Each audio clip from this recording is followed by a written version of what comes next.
여러분, 하나님은요, 사람을 다루실 때에 공동체라는 틀 안에서 각 개인을 다루세요. 하나님이 공동체성을 굉장히 강조하고 있다는 말입니다. 여러분, 성경은요, 인간의 타락과 인간의 구원을 다룰 때에도요, 심지어 공동체 개념으로 설명하기도 합니다. 여러분, 대표적인 성경 구절이 로마서 5장이에요. 로마서 5장에 따르면 한 사람 아담이 온 인류 공동체의 대표가 되어서 죄를 범했다라고 설명을 합니다. 또 한 사람 예수 그리스도께서 인류 공동체의 대표로서 십자가에서 하나님께 순종하셨다라고 설명을 하는 것을 우리가 로마서 5장을 읽어보시면 알 수 있습니다. 그리고 놀라운 사실은요, 이 인류 공동체 안에 속한 각 개개인은요, 이 예수 그리스도, 인류를 대표해서 하나님의 말씀에 순종했던 이 예수 그리스도를 믿음으로 구원받아 영원한 생명을 얻습니다. 그리고 특별하고 새로운 공동체인 이 교회 공동체에 또한 속하게 되는 것이죠. 구약시대에도 사실 마찬가지입니다. 하나님은 아브라함이라는 사람을 불러내셨습니다. 그리고는 이스라엘 공동체라는 집단을 형성합니다. 그리고 그들이 출애굽의 구원을 통과하게 되고 이스라엘 공동체를 하나님의 백성 공동체로 여기시기 위해 시내산에서 하나님은 그들과 함께 약속을 맺으시는 것을 우리가 잘 압니다. 이처럼 하나님은요, 공동체라고 하는 것을 굉장히 중요하게 여긴다는 말입니다. 하나님은요, 하나님의 마음에 품고 있는 이 공동체가 서로 연합하고 그 연대가 계속 유지되기를 원하신다라고도 할 수 있습니다. 자, 그런데요, 한번 생각해 보세요. 어떤 공동체가 서로 결속되고 연합됨이 유지되기 위해서는요, 공동체 구성원이 각각 반드시 기억하고 지켜야 할 그런 코드란 것이 사실 있어요. 그런데 이 약속이, 이 코드가 깨어지면은 이 공동체 연합은 그냥 붕괴되고 무너지게 되는 것이죠. 약속이 서로 깨어지는 거니까요. 오늘은요, 아모스 선지자가 선포하는 이 심판의 메시지를 우리가 읽었는데요, 이것을 통해서 우리 교회 공동체의 연합을 위해서 필요한 것이 무엇인지를 좀 살펴볼 수 있기를 바랍니다. 오늘 본문은요, 사실 아모스 1장 3절부터 2장 16절 전체를 다 보는 겁니다.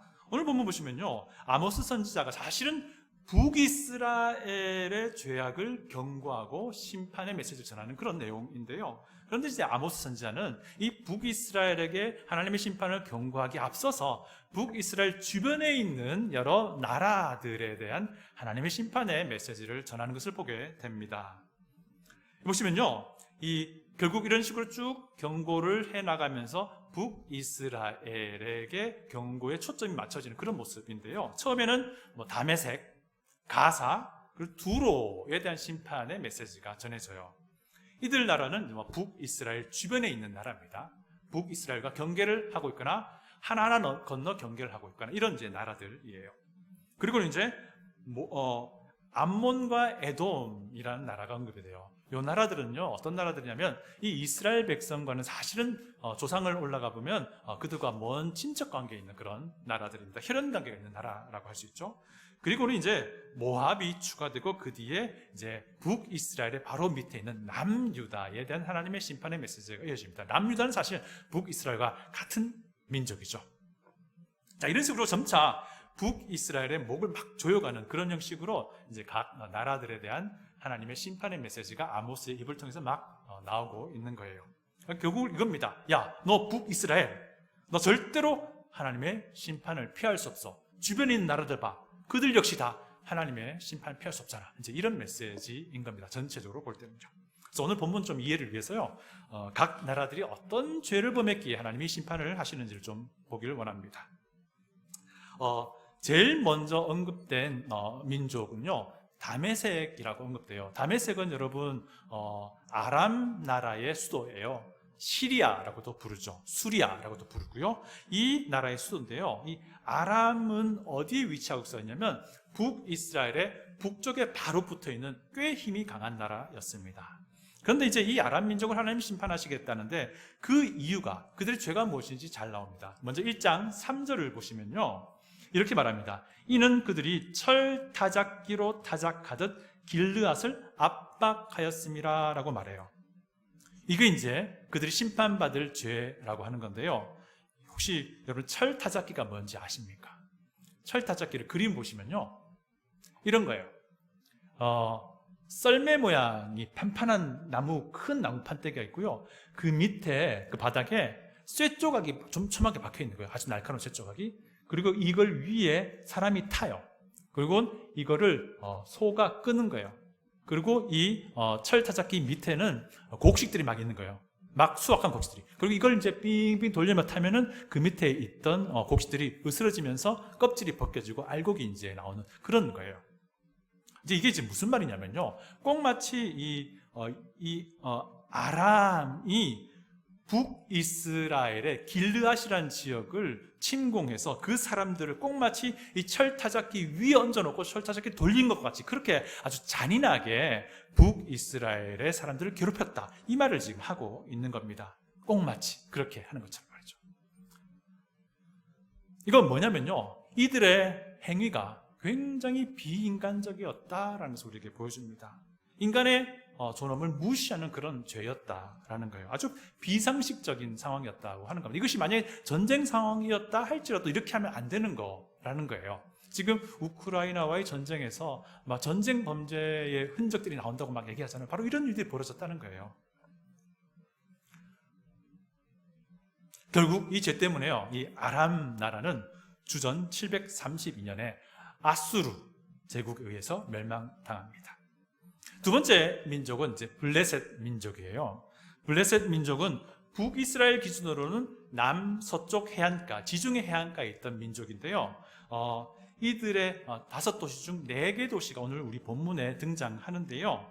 이들의 죄악이 무엇이냐면요, 6절을 보면 나옵니다. 6절을 보시면요, 이는 그들이 모든 사로잡은 자를 끌어 에돔에 넘겼습니다 라고 말해요. 이게 무슨 말이죠? 포로로 잡은 이스라엘 백성들을요, 에돔에 팔아버렸다는 거예요. 여러분, 이거 우리 요엘서 강의할 때도 이런 부분이 있었던 거 기억할 겁니다. 블레셋 사람들이 이스라엘 사람들을 잡아서 노예로 팔아버린 것, 이것을 우리가 요엘서에서도 봤는데요. 결국 이게 뭡니까? 블레셋이 인신매매를 자행했다, 이제 이런 말이에요. 여러분, 사람을 사고 파는 행위 그 자체는 사람이 사람에게 해서는 안 되는 거 우리가 잘 알잖아요. 이런 이제 비인간적인, 사람을 존중히 여기지 않는 그런 죄악들이 이제 이들 가운데 있었다는 겁니다. 그래서 이 죄 때문에 이 블레셋도요, 아수르에 의해서 멸망당하게 됩니다. 세 번째 등장하는 나라는 두로라고 합니다. 여러분, 두로 하면 시돈과 두로와 시돈이 같이 연결돼서 나오는 것을 아실 텐데요. 여기는 어디냐면 북이스라엘의 북서쪽에 붙어있는 지중해를 끼고 있는 그런 도시 국가들이에요. 근데 이들이 역시 사로잡은 포로들을 에돔에 팔아넘긴 사람들인데요. 요 외에도 한 가지 죄악이 더 언급됩니다. 9절을 한번 보세요. 9절 보시면요, 이렇습니다. 이는 그들이 그 형제의 계약을 기억하지 아니하고 라고 9절에서 말하고 있습니다. 이게 무슨 말이냐면요, 두로가 과거에 이스라엘과 맺었던 형제의 약속이 있는데 그 약속을 일방적으로 파기해버렸다라는 겁니다. 이걸 좀 알아보려면 역사를 좀 거슬러 올라가야 되는데요, 이스라엘이 남북으로 분열되기 이전에 솔로몬 왕이 있었잖아요. 솔로몬 왕의 가장 큰 업적은 아버지 다윗 왕이 준비해 놓은 그런 모든 시스템을 가지고, 재료를 가지고 성전을 만든 것이었어요. 이때에 두로의 히람 왕과 솔로몬이 약속을 맺어요. 그리고는 솔로몬의 성전 공사를 두로의 히람 왕이 도와줍니다. 제가 열왕기상 5장 12절을 한 부분 읽어드립니다. 여호와께서 그의 말씀대로 솔로몬에게 지혜를 주신 고로 히람은 이제 두로의 왕이에요. 히람과 솔로몬이 친목하여 두 사람이 함께 약조를 맺었더라. 이 약속을 두고 말하는 거예요. 그런데 시간이 흐르면서 이 옛 약속을 두로가 깨뜨려 버렸다는 겁니다, 일방적으로. 그리고는 북이스라엘 수시로 공격해서 북이스라엘 사람들 잡아가지고 에돔에다가 팔아넘겼다는 거예요. 약속을 깨뜨린 것, 이것은 공동체의 결속이 무너지는 그런 어떤 죄가 되는 것이죠. 결국 두로도요, 이 죄 때문에 주전 332년에 우리 그리스의 대왕 알렉산더 대왕 아시죠? 이 알렉산더 대왕에 의해서 멸망당하고요. 그때 기록을 제가 보니까 이런 기록이 있어요. 그때 멸망당할 때 두로 사람들 3만 명이 포로로 잡혀서 노예로 팔려갔다는 기록이 있어요. 네 번째는 에돔입니다. 여러분, 에돔은 누구의 후손입니까? 네, 에서의 후손이에요. 그러니까 이스라엘과 혈연 관계이죠. 이제 이스라엘과 혈연 관계 이제 민족들 옆에 있는 나라들 언급하는 거예요. 자, 에돔은 가사와 두로에게서 이스라엘 백성을 노예로 샀어요. 그죠? 자, 이것은 무슨 말입니까? 가사와 두로, 블레셋과 두로의 그 인신매매 범죄 공범이라는 거예요. 그런데 이제 하나님이 지적하는 에돔의 죄악은 또 11절에 나오는데요. 11절 보시면 이렇습니다. 이는 그가 칼로 그의 형제를 쫓아가며 긍휼을 버리며 항상 맹렬히 화를 내며 분을 끝없이 품었다라고 말합니다. 에돔은요, 형제 국가인 이스라엘을 끊임없이 괴롭히고 아주 비상식적으로 분노하고 그 분노를 끝까지 가져갔다는 거예요. 결국 우리 에돔에 대해서 우리가 살펴본 적이 있는데, 이 에돔은 아주 높은 지대에 있는 나라입니다. 남유다의 남쪽 부분에 붙어있는 나라인데요, 이 나라는 천연적인 요새를 가지고 있었잖아요. 그것이 대만성, 보스라성, 우리 기억하실 겁니다. 이 성도 결국 바벨론의 느부갓네살 왕에 의해서 결국 멸망당하게 됩니다. 바로 이 죄 때문에 말이죠. 다섯 번째는 암몬입니다. 암몬 역시 이스라엘과는 혈연 관계예요. 여러분, 암몬 족속은 누구의 아들인 족식 기억합니까? 이건 조금 힘드실 거예요. 롯의 두 아들 중에요, 베남미라는 사람이 있었는데 이 베남미의 후손이 암몬 족속입니다. 그런데 이들은요, 정말 비인간적이고 인간을 존중하지 않는 그런 최악의 죄를 저지릅니다. 뭐냐면요, 북이스라엘의 길르앗을 차지하기 위해 전쟁을 벌였고 그곳에 가서 이들이 임산부의 배를 가르고 죽여버렸어요. 13절을 보면 그것이 언급됩니다. 이는 그들이 자기 지경을 넓히고자 하여 길르앗의 아이벤 여인의 배를 갈랐습니다.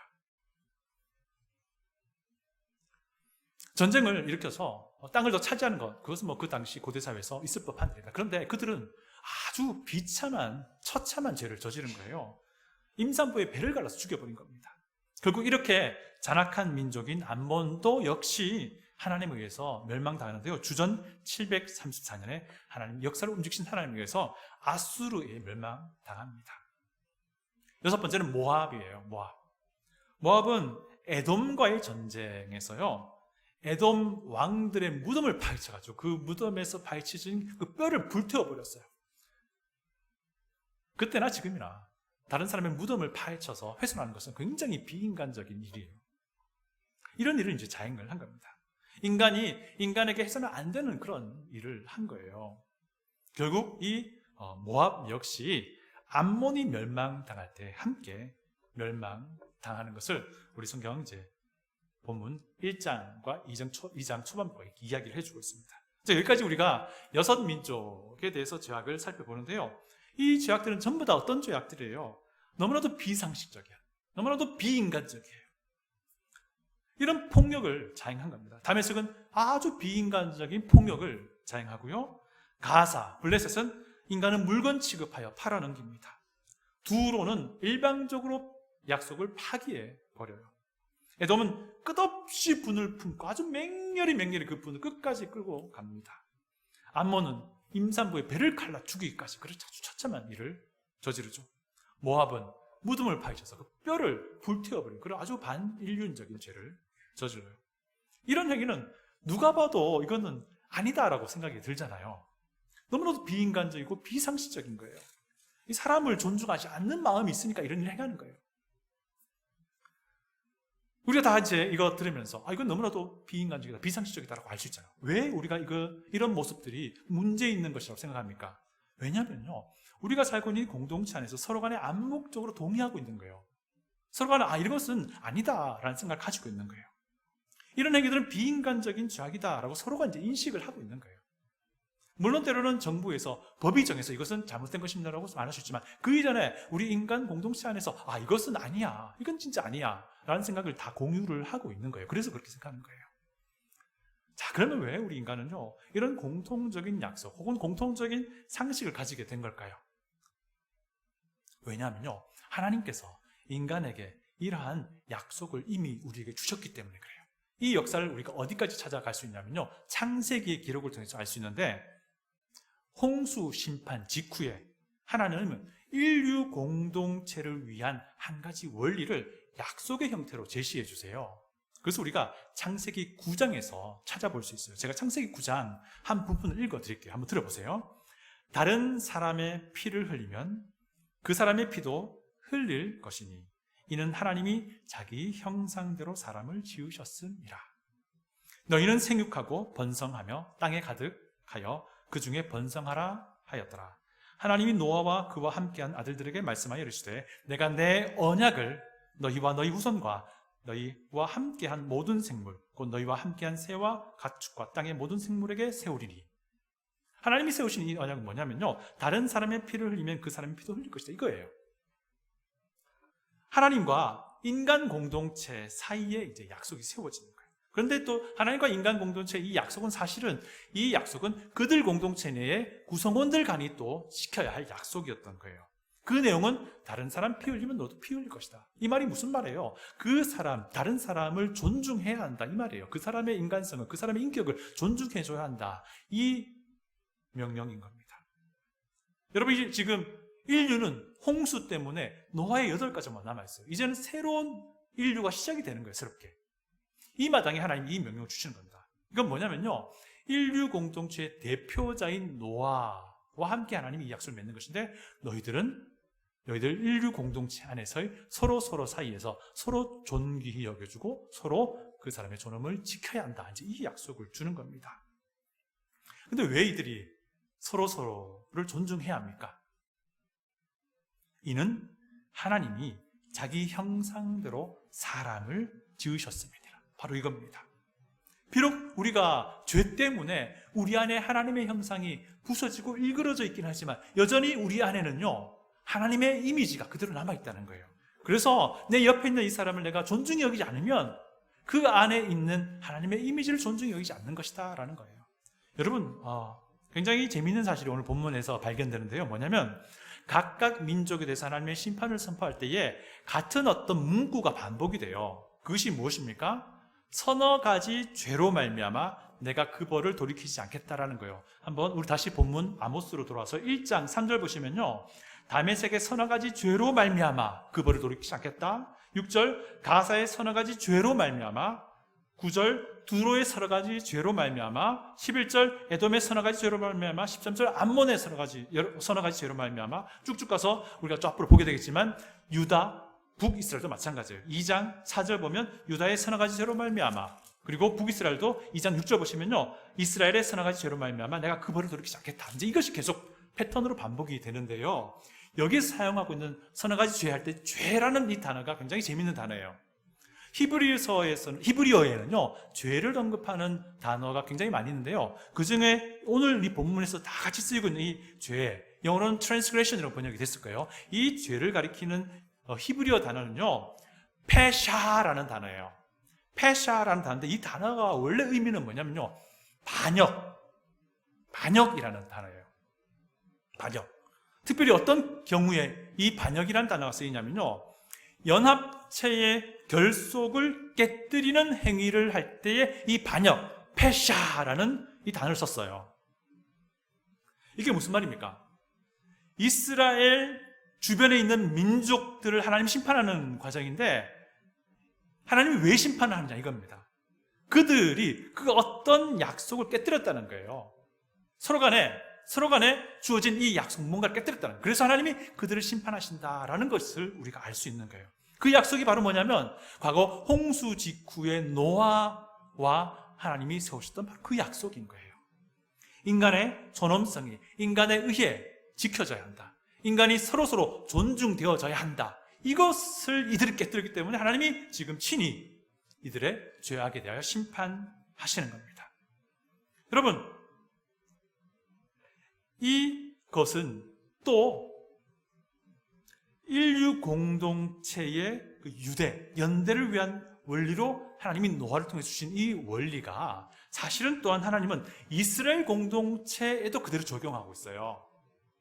2장 4절부터 이제 남유다와 북이스라엘에 대해서 하나님이 똑같은 패턴으로 심판의 메시지를 전하는데, 이 부분에 특별히 유다의 죄를 보면요, 이게 되게 명백해집니다.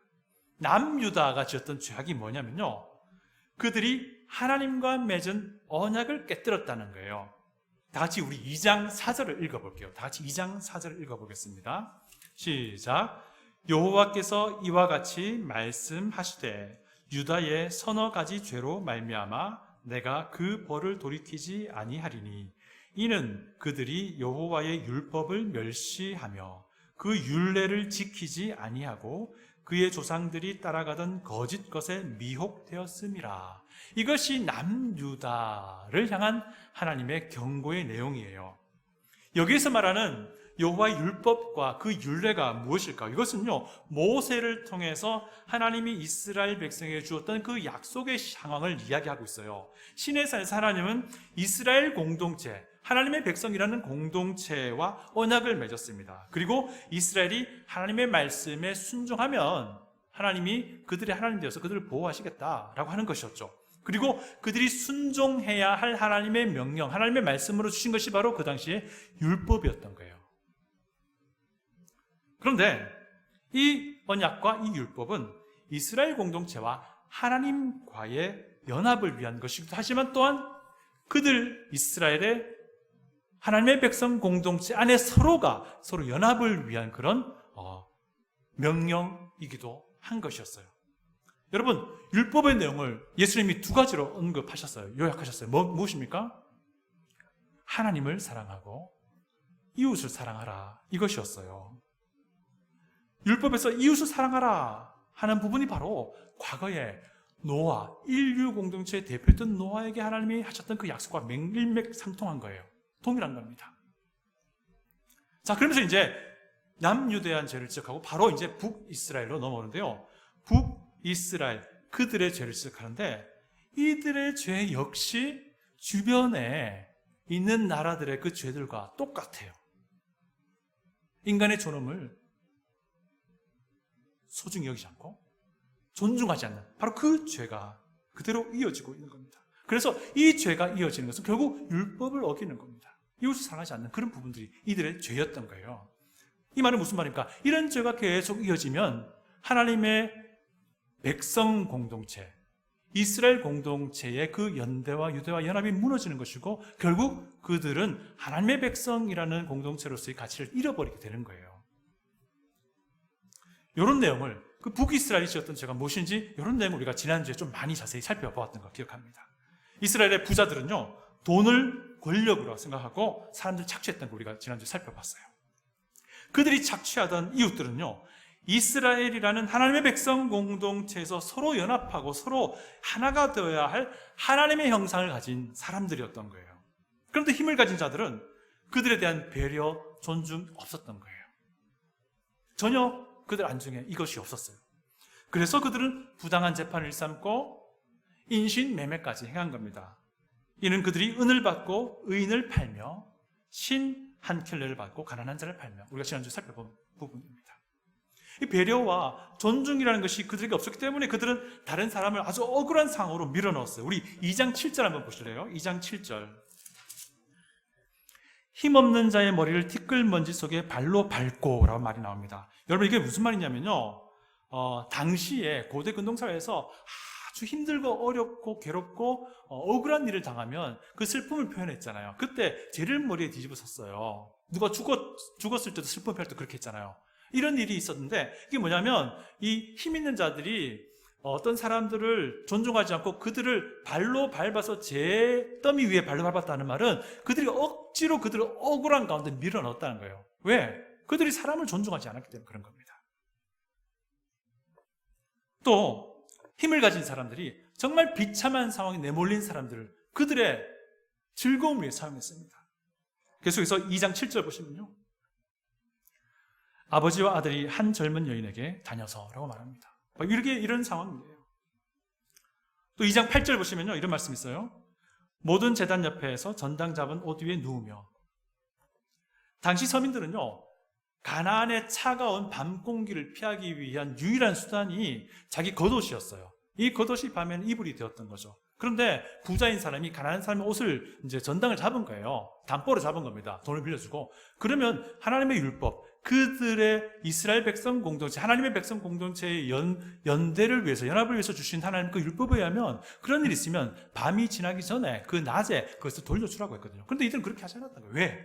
이들은 다른 사람을 존중히 여기지 않았기 때문이에요. 이런 비상식적이고 비인간적인 행태가 자행되니까 아모스가 이것을 고발하는 거예요. 그들은 다른 사람 존중히 여기지 않았어요.